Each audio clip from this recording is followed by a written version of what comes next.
이제 렘넌트들이 각 나라로 돌아가고 있고 또 돌아갔습니다. At bawat mga remnants ay babalik sa kanilang mga bansa, iba'y bumalik na. 또 수많은 우리 렘넌트들이 한국에서 또 기도하고 있습니다. At napakaraming mga remnants natin dito sa Korea ang nananalangin. 오늘은 우리 전도 제자들이 확신해야 되는 게 있습니다. Ngayon, merong mga dapat iyakin ng ating mga evangelism disciples. 성경에 그리스도 보내겠다고 약속하셨는데 어떻게 보내겠다고 약속했습니까? Sa Biblia ay pinangako na ipadadala si Kristo. Paano nga ba siya ipadadala? 이 부분이 굉장히 중요하죠. Itong bahagi na ito ay napakahalaga. 어떤 과학자가 보여줬어요. At may isang scientist na nagpakita. 여러분이 한번 편안하게 기도하고 이렇게 숨쉬는데 뇌에 일어나는 거를 보여줬어요. At ipinakita niya kung minsan may sandaling mananalangin ka at mananahimik ka, ano yung mga nangyayari sa utak mo? 계속한다면 굉장한 능력이 나타나는 겁니다. Sabi niya kapag pinagpatuloy mo yung ganong gawain, magkakaroon ka ng kakaibang lakas sa utak mo. 과학적으로 굉장한 큰 도움을 얻을 수 있습니다. Kaya scientifically, kung ikaw ay nakaalam sa pananalangin, dakilang bagay ito. Ang dakilang bahagi nito, 창세기 1장 3절에 하나님이 빛으로 창조를 시작하십니다. Genesis 1:3, nagsimula ang Diyos na lumikha sa pamamagitan ng liwanag. 창조의 빛입니다. At ito ang liwanag ng paglikha. 물론 이런 빛이 없어도 힘들지만은 이 빛은 좀 다른 얘기죠. At mahirap kung wala tayong ganitong klaseng ilaw na meron tayo ngayon, pero ibang iliwanag ito.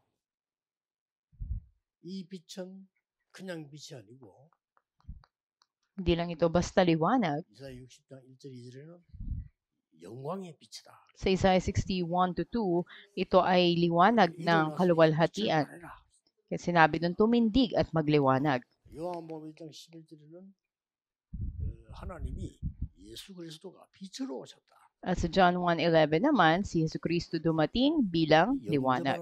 그를 믿는 자들에게는 하나님의 자녀되는 권세를 주었다. Sino man tumanggap at manalig sa kanyang pangalan, binigyan ng karapatang maging anak ng Diyos. 이 빛에 대해서 그냥 이야기 끝난 게 아닙니다. At hindi lang nagtatapos ang tungkol sa liwanag na to dito.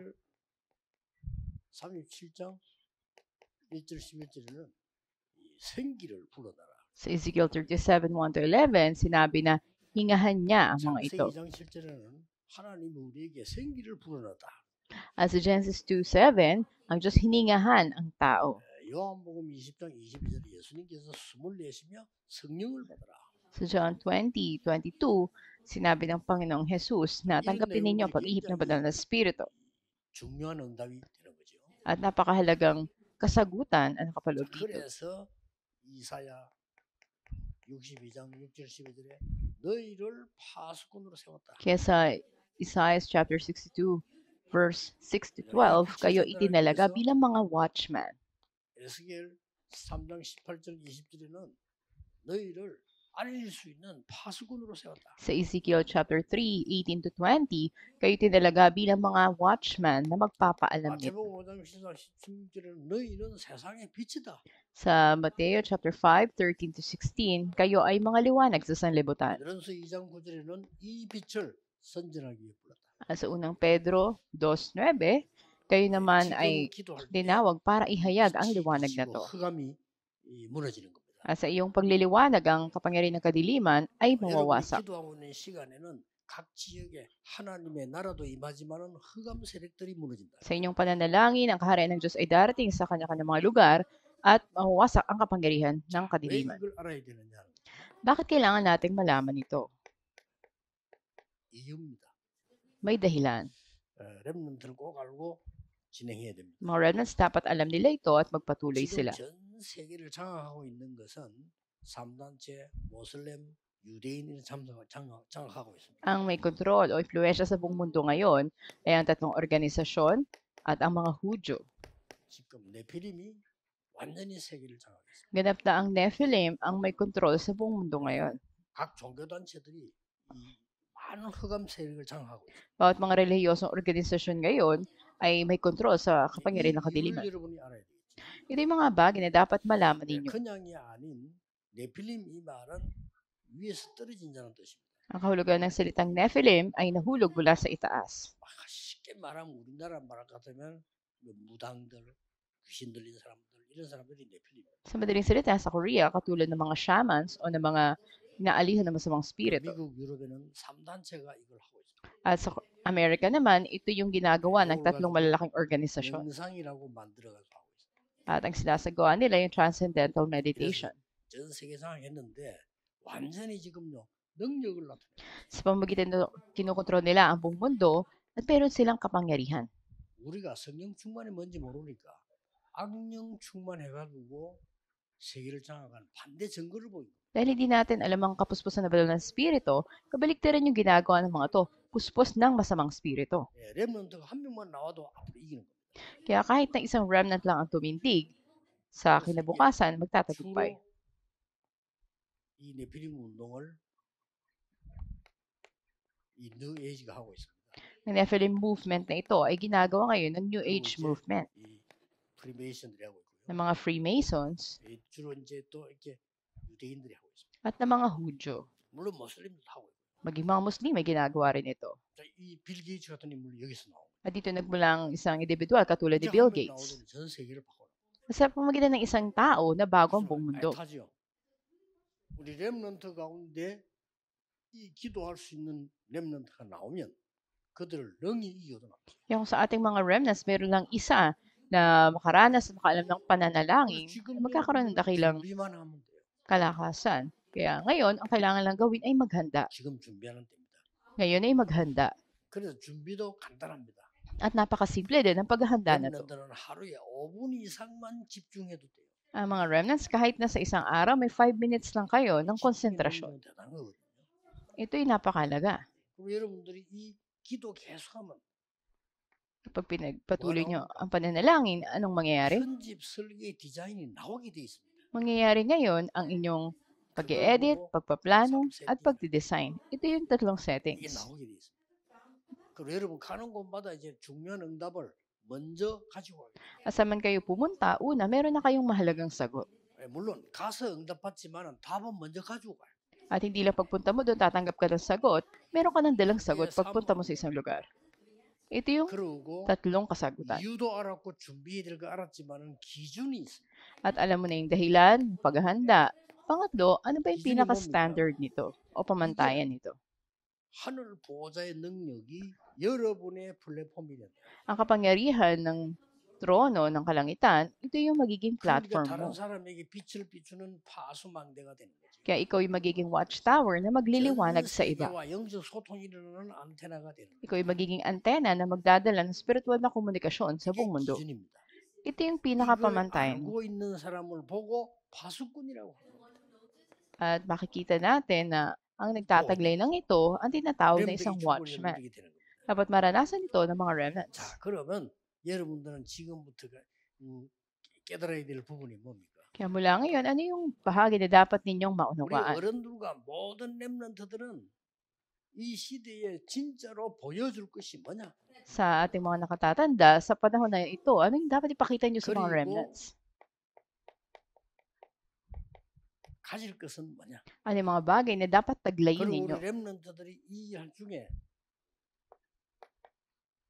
무엇을 확신해야 돼? At sa mga remnants naman, ano yung dapat nakatiyakang mayroon kayo? 이번 주간에 가지고 기도 시작해야 되겠습니다. At ito yung taglayin nyo sa buong isang linggo at ipanalangin nyo ito. 각인되는 거기 때문에 응답은 그 뒤에 오지. At kapag na-imprint na ito sa inyo, 아마 darating ang mga kasagutan. 렘넌트 가운데 이들을 능가하는 인물 나옵니다. At walang pasubali, may remnants tayo na tunay 저는 na makakaranas ito. 이걸 보고 대단하다고 생각하지 않았습니다. Hindi ko iniisip na napakagaling nito. 우리 교회는 전혀 기도를 안 하고 Pero yung mga church natin, hindi talaga nananalangin. 귀신에게 속는 거예요. Kaya nadadaya ng masamang spirito. 귀신 들린 겁니다. 이게. Ito yung mga puspos ng masamang spirito. 교인이 점치러 갑니다. 그 사람도 귀신 들린 사람이에요. At yung mga member ng church, yung iba rin sa kanila ay 나는 daya 소개된 ng masamang spirito. 그 크로스비가 세계를 움직이잖아요. 그거 보면서 대단하다고 생각 안 해요. Diba si Crosby, sa ginawa niya, ay nagbigay impluensya sa buong mundo. 우리가 워낙 기도 안 하니까. Pero tayo talagang hindi tayo 조금 nananalangin. 하면 되는데 워낙이나 안 했기 때문에 모르고 있어요. Kahit kaunti lang sana gawin natin ito, pero hindi talaga natin ginagawa kasi hindi natin alam. 교회가 여러분 당장 내일 교회 가보세요. 가면 쓸데없는 소리, 쓸데없는 신앙 떨어지는 거 이런 거 합니다. Subukan mo pumunta sa church bukas. Ang maririnig mo, mga walang saysay na salita o kawalang 그러다 그러니까 pananampalataya. 그거 안 속았는데 응답받아. 안 속아야 돼. Magiging kasagutan sa iyo kung hindi ka madaya ng mga ito, hindi ka dapat madaya. 여러분은 망하는 줄도 모르고요. 망하도록 계속 누군가가 얘기해. At nang hindi nalalaman, ikapapahamak mo na ito, patuloy mo pa rin ginagawa. 신앙 들어가면 안 되니까. At dahil hindi ka matibay sa iyong pananampalataya. 렘넌트에게 믿음 들어가 버리고 기도하기 시작하면 세계를 바꾸기 때문에 나는 사단의 장난이라고 확신하고. Dahil kapag ang mga remnants nagkaroon ng pananampalataya, mababago nila ang buong mundo. Kaya naniniwala ko doon yung 부산에 pagkilos ni 모든 Satanas. 지금 현재 있는 거 7번째 교회예요. 모든 교회가 똑같아요. At tayo ay nasa ikapitong church na at magkakatulad lahat ng churches. 응답 못 받아. Hindi makatanggap ng mga 응답 못 sagot. 받고 세계 복음화는 힘이 없어. At walang lakas para gawin ang pag-ebanghelyo 이제 ng mundo. 렘넌트가 해야 돼요. Kaya ang mga remnants ang dapat gumawa nito. 돈이 없어서 세계 나가지도 못해. Hindi sa walang pera at hindi makahayo sa buong mundo. 친구들은 수십 조를 갖다 줬어요. Ngunit ang mga ito ay patuloy sinusuplayan nila ng mga pangailangan. Noong nakaraan nga, halos 40 billion yung binigay ni Bill 이 Gates. 사람들이 말이야 막이 귀신 들리는 사람들인데 어마어마한 걸 우선에 만들어. Puspos sila ng demonyo, mas mga spirito, pero dakilang bagay ang mga ginagawa nila. 그래서 미국, 선진국, 일본 완전 정신병자 동네예요. Ang Amerika o maundad na bansa katulad ng Japan, maraming may mental na problema. 막 무슨 짓을 할지 무슨 일 할지 모릅니다. At hindi nila alam kung ano ba yung ginagawa nila. 앞으로는 뭐 믿을 수 없을 일들이 벌어져. At pagdating ng panahon, hindi naman paniwalaan kung alin mang bagay. 렘넌트들이 파수꾼으로 서는 시간표 와야 돼. Kaya mabilis na mga remnants, ang time schedule ng pagiging watchman ay dumating na sa inyo. 이번 주간에 렘넌트 했던 기도 행복 24와 300%를 시작해라. Ipakita ninyo yung 24 hours na kagalakan sa pananalangin, katulad ng ating remnant conference, at magkaroon kayo ng kasagutan ng 300%. 이번 대의 메시지입니다. Ito yung message natin sa ating nakarang conference. 기도 능력 25를 누리면서 하나님의 나라 누리라 지금. At maranasan yung kaharian ng Diyos pamagitan ng kapangyarihan ng 성경은 panalangin. 분명히 그렇게 돼 있어요. Ito yung malinaw na sinasabi ng 기도할 때 Biblia. 하나님의 나라의 일이 이루어져요. At sinasabi na sa inyong pananalangin, dumarating ang kaharian ng Diyos. 그러니까 자꾸 짐승처럼 눈에 보이는 거 먹는 것만 하니까 눈에 보이는 거 안 보이는 다 놓치는 거예요. At hindi lang katulad ng hype na kung ano nakikita o anong kakainin, nandun lang ang tuon. 요걸 틈을 타서 사탄은요 이런 식으로 만들어. Kasi Satanas, gumagawa ng mga 이렇게 만들었다. paghadlang katulad nito. 빨리 여러분이 준비해. Kaya mabilis na maghanda kayo. 그래서 믿음은 실상인데 아직 안 봤어. 바라는 것들의 실상. Ang pananampalataya, ito ay pag-asa sa mga bagay na inaasahan, hindi mo pa man nakikita. 보지 못하는 것들의 증거니라. Ito yung katibayan ng mga bagay na hindi mo pa nakikita. 이게 하나님의 말씀으로 이루어지기 때문에 그래요. At ito yung salitahan ng Diyos na nagpapatunay. 그래서 기도 영원이라는 걸 붙잡고 세계화해라. Kaya panghawakan ninyo ang paging walang hanggan ng 기도 panalangin 24, at 25를 maging 조금 실행함으로 magkaroon 이제는 kayo ng globalisasyon. 300%를 완성시켜라. At gawin nyo nagalang panalangin 300%. 이 비밀을 가지고 가라. Taglayin ninyo ang sikreto na to. 그렇다면 여러분들은 세 가지 오늘을 살리는 24. Sa gayon, magkakaroon kayo ng 24 hours para iligtas 지금 ang 응답받는 게 ngayon. 아니에요. 지금 영적인 힘이 임하는 거예요. Hindi pagtanggap ng sagot ng time schedule ngayon, kundi magkaroon kayo ng spiritual na lakas. 뭐가 변화가 나는 거 아닙니다. 여러분에게 이 영적 24의 엄청난 답이 이루어지기 시작하는 거예요. Hindi bigla na magkakaroon kayo ng kasagutan, kundi darating sa inyo kasagutan ng 24 oras. 이걸 가지고 세상 살리는 힘이 나와. Magkakaroon kayo ng lakas para iligtas ang buong mundo. 25. 25 oras. 결국 이 얘기입니다. 시대를 바꾸는 비밀이 나와요. At ang sikreto para baguhin ninyo ang panahon. 영원. Ito yung walang 결국 hanggan. 이 시간표입니다. At sa resulta, ito yung 이 time 시간표를 schedule. 누르는 주역이 되라. Kayo maging pangunahing tauhan na nararanasan ng time schedule na to. 그래서 바울은 렘넌트 찾아서 해당하라고 합니다. Sa gayon ng mga remnants nga, niligtas si Pablo dun sa sinagoga. Sa mga gawa 17 verse 1, 다 있는데 하나가 없습니다. at lahat ng bagay naroon, isang wala si Kristo. Dahil ang mga Hudyo, hindi nila alam si 이 Kristo. 사람들은 처 부수는 메시아를 기다렸지 그리스도란 단어 모릅니다. Hinihintay nila ang Messiah, pero hindi nila kilala si Kristo. 유럽의 한 번도 그리스도 증거된 적 없어요. Walang ni isang beses na naipatotoo si Kristo doon sa 그 Europa, 증거 panlabas lang. 유럽 박물관 가보세요. Kaya makikita natin katibayan sa mga 전부 museums 마리아 nila. 중심. Sila nakasentro kay Maria. 그리스도는 아주 약하시. At napakahina ang tingnan ni 아기 Kristo. 예수. Parang baby lang si 아무 Jesus. 힘없는 십자가 지고 가는데 마리아가 도와주는 예수. At merong lugar, imahe na nakapako si Kristo at tinutulungan siya ni Maria. 절묘하죠. 어떻게 하면은 그리스도를 모르게 해서 전 세계를 멸망시키느냐. At andun yung kapahamakan dito dulot sa buong mundo para hadlangan na makilala si Kristo. 그래서 바울이 이 얘기. Kaya sinabi ni Pablo, 왜 십자가에 죽고 왜 부활하여만 하나야 되는가를 증명했어요. bakit ang krus? Bakit ang muling pagkabuhay? Pinatotoo 전 niya si 세계 다 Kristo. 있는데 그리스도 몰라서 재앙이. Nasa kanila lahat ng bagay sa buong mundo, pero napapahamak sila, may mga sakuna dahil hindi kilala si 최고 Kristo. 돈 잘 버는 게 정신과사 제품들. 정신병자 걱정하게. Magkakaroon ng matinding paglala ng mga mental na problema, 옛날에 pagpapakamatay. 정신과사 돈 못 벌어서 앞으로 못. Dahil hindi nila alam ito yung mangyayari sa hinaharap. 거의 도니까요. 그리스도 몰라. Hindi nila kilala si 과학은 Kristo. 계속 발전하는데 그리스도 모르니 영적으로 문제가 오는. Patuloy na uunlad ang agham o siyensya, ngunit hindi kilala si Kristo, kaya mapapahamak. 머리는 발전하는데 뇌에 힘은 없어. 그래서 정신병이 오는 거야. Nagkakaroon ng pagulad sa mga kaisipan, pero walang lakas yung utak nila. 세상 지식은 어마어마하게 많은데 영적 지식이 없고 힘이 없어. Nakilang makamundong mga kaalaman ay mayroon, ngunit walang 그러니까 espiritual. 흑암에게 잡히는 거예요. Kaya sila ay hawak ng kadiliman.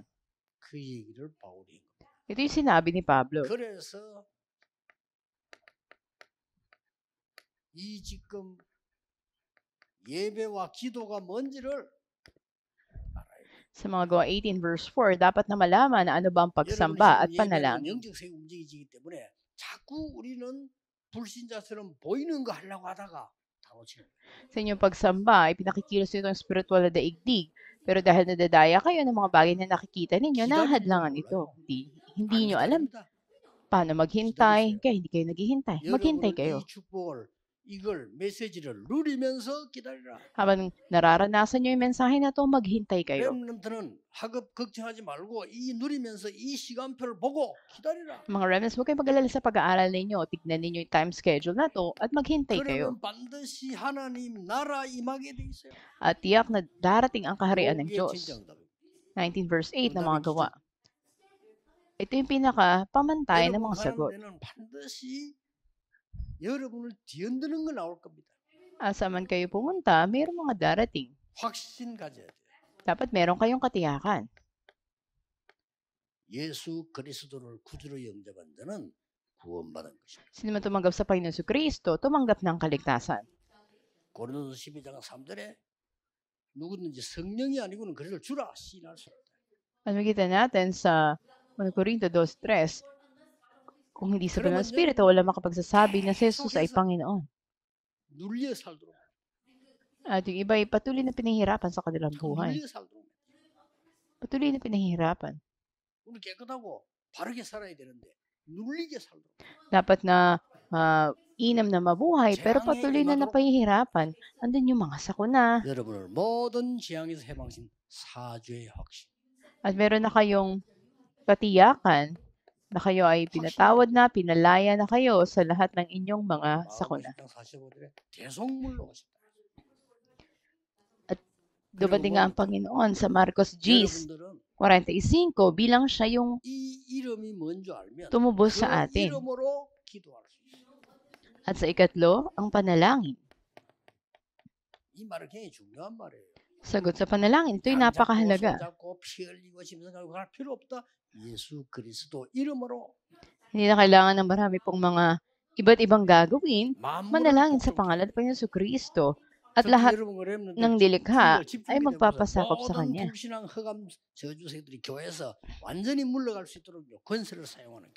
At gamitin nyo sa konsentrasyon sa panalangin ng kapangyarihan patalian lahat ng mga kawalang pananampalataya, kapangyarihan ng kadiliman sa inyong mga simbahan.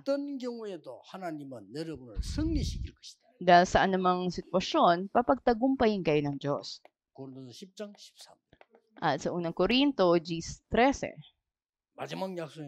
ano yung panghuling pangako? Laging sa iyo hanggang sa dulo ng daigdig. Ito yung katiyakan ng paggabay. 세상 끝날까지 영원히 너희와 항상 함께 있으리라. Mateo 28:20, laging sasayo hanggang sa dulo 어떻게 ng daigdig. 약속했습니까? At sa paanong paraan? 약속했습니다. Pinangako ng Diyos.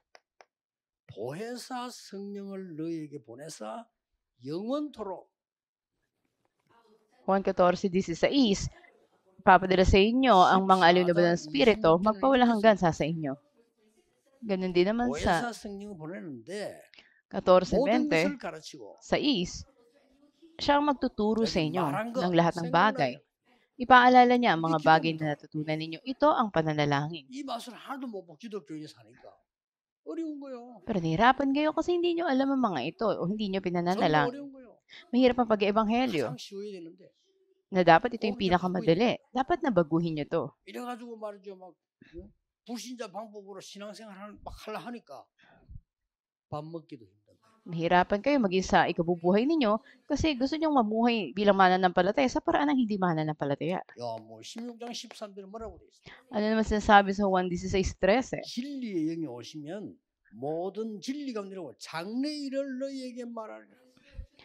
Darating sa inyo ang katotohanan at papaalala 걱정할 nila. 게 없어요. Wala kayong dapat na ipag-alala. Dapat na 이걸 matikman nyo to. 보고 그리스도인이라고 합니다. Dito ay matatawag kayong mga Kristiyano. 이걸 보고 나를 따라오너라. At ito yung ibig sabihin na 주여, sumunod 내가 ka 너희로 sa akin. 사람 막는 어부 되게. Gagawin kitang mamamalakayan ng mga tao. 여러분 가는 곳에 문이 열려서 사람들이 살아나요. Bubuksan ng pintuan saan ka man pumunta at magkakaroon ng buhay ang mga tao. 반드시 해. Tiyak 이 na 부분을 darating 전 ito. 5천 종족의 렘넌트에게 심어서 보내야 돼. Dapat ay padala natin sa 5,000 mga tribo ang mga 그러면 remnant. 가면 어떻게 되느냐? At pagdating nila ron, anong 흩어진 gagawin? 제자로 결론 내겠습니다. Ang conclusion natin nasa Scattered Disciples message.